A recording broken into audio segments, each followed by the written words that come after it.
I'm Dan Delacoe-Eyre. I'm the head of HR for Reed Boardall, a logistics organisation based in North Yorkshire.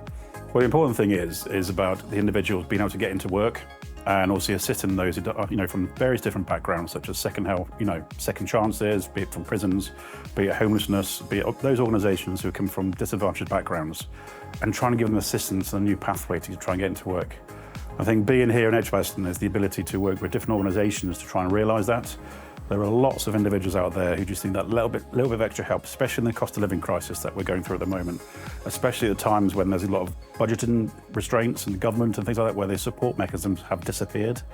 So I think as a business, we become more responsible for our local communities, becoming more involved to allow us to give that chance, for them to come into work and give them different employments as well, opportunities where they may never have otherwise, that's the idea for us. And by becoming here together, it's able to bash out those ideas of what's the best way, the most effective way we can do that working together and collaboratively.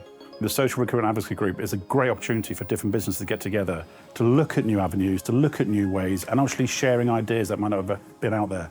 We've had working lunches recently, which allowed us to share ideas that we may not have realised. For example, prisoners, what's their main effect that affects them coming into the workplace?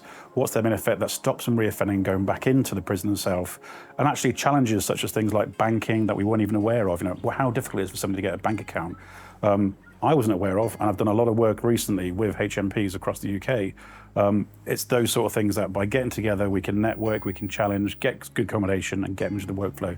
And on that simple one thing, actually, this is where the strength of the SRAG comes into it, because we can then challenge government, we can then challenge and ask those challenging questions again, are you doing the right thing in the right way? And let's move forward together, being more effective, working alongside local communities and getting people into work. I'd really recommend SRAG simply because we can get together, it gives us a bigger voice to actually speak to government and say, hey, we can do something differently and we can make a real change and make it really effective.